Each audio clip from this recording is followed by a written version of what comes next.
ദേശീയപാത നിർമ്മാണത്തിലെ അപാകത മൂലം വലിയ മണ്ണിടിച്ചിലുണ്ടായി വീടും സ്ഥലവുമൊക്കെ നഷ്ടപ്പെട്ട കുടുംബങ്ങൾ അടിമാലിയിൽ ഇപ്പോഴും സമരത്തിലാണ്.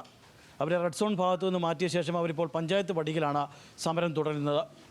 ഇന്നു മുതൽ സമരത്തിൻ്റെ രൂപം മാറുന്നു എന്നുള്ളതാണ് അവർ പറയുന്നത്. കാര്യം അവർ പ്രതീക്ഷിച്ചതൊന്നും കഴിഞ്ഞ ദിവസത്തെ മന്ത്രിസഭാ യോഗത്തിലോ ഒന്നും ഉണ്ടായിട്ടില്ല എന്നതാണ് കാരണമായി അവർ പറയുന്നത്.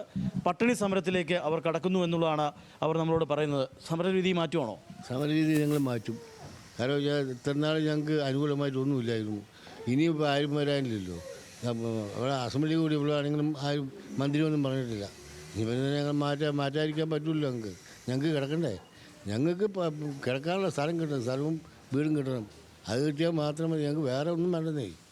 ഈ 2 മാസത്തെ വാടക 3 മാസത്തെ വാടക ഒന്നും ബാക്കിയുള്ള ആരും തരാനുണ്ടോ? ആരും തരാനില്ല. പിന്നെയും സമരത്തിന് പോകാൻ പറ്റുമോ? അവർ നീതിയായുള്ള ഒരു കാര്യം ചെയ്താലേ നീതി എന്ന് പറയാൻ പറ്റൂ. എന്നെക്കൊണ്ട് ഒന്നിനും കഴിവില്ല. എനിക്കത് കാരണം എനിക്ക് കിടക്കാനൊരു ഉമ്മരം. ഞങ്ങളെല്ലാവർക്കും എല്ലാവരും ഒരുപോലെ കൂലിപ്പണി എടുത്ത് ജീവിക്കുന്ന ഇതാ. അവിടെ ഈ 4 സെൻറ്റിനകത്ത് എന്ത് വരുമാനമുണ്ടെന്ന് എല്ലാവർക്കും മനസ്സിലാവുമല്ലോ. ഞങ്ങൾക്ക് കിടക്കാൻ ഉമ്മരം വേണം. വേറെ ഒരാളുടെ ഒരു സ്വത്തോ മുതലോ ഒന്നിനും ഞങ്ങൾ അവകാശപ്പെടില്ല. ആ 4 സെൻറ്റ് സ്ഥലത്ത് ഒരു വീട്, അത് ഞങ്ങൾക്ക് എല്ലാവർക്കും കിട്ടണം.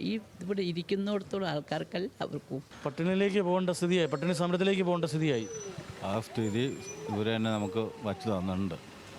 ഇതുവരെയായിട്ടും ഒരു സർക്കാർ നമ്മളിലേക്ക് തിരിഞ്ഞു നോക്കാനൊരു അധികാരികൾ വരെ ഞങ്ങൾ ഈ പഞ്ചായത്തിൻ്റെ മുന്നിലിരുന്നിട്ട് ഇവിടുത്തെ ഒരു അധികാരികൾ വരെ ഞങ്ങൾ തിരിഞ്ഞു നോക്കുന്നില്ല.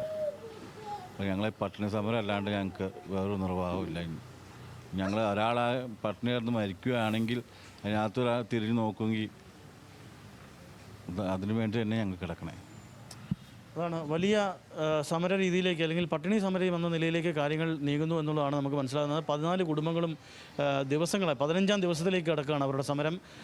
പലപ്പോഴും അധികാരികൾ ഇത്തരത്തിൽ ശുപാർശ നൽകിയിട്ടുണ്ട് എന്നൊക്കെ പറയുമ്പോഴും അതിലൊരു ആനക്കമുണ്ടാകുന്നില്ല എന്നുള്ളതാണ്, അല്ലെങ്കിൽ ഏതെങ്കിലും തരത്തിലുള്ള തീരുമാനത്തിലേക്ക് കാര്യങ്ങൾ എത്തുന്നില്ല എന്നുള്ളതാണ് അവരുടെ പരാതി. അവരുടെ കാരണം കൊണ്ടല്ലാതെ ദേശീയപാത നിർമ്മാണത്തിലെ അപാകതകൾ കൊണ്ട് അവരുടെ വീടും സ്ഥലവും നഷ്ടമായതാണ്. വലിയ മണ്ണിടിച്ചിലിൽ ഒരു ജീവൻ അവിടെ നഷ്ടമായിരുന്നു. ഒരാളുടെ കാൽ മുറിച്ചു മാറ്റേണ്ട സ്ഥിതി ഉണ്ടായി.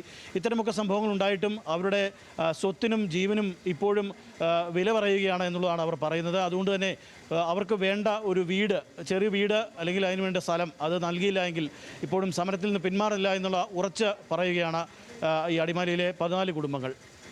സനൽ ഇളമ്പച്ചിക്കൊപ്പം ആൽവിൻ തോമസ്, ന്യൂസ് മലയാളം, ഇടുക്കി.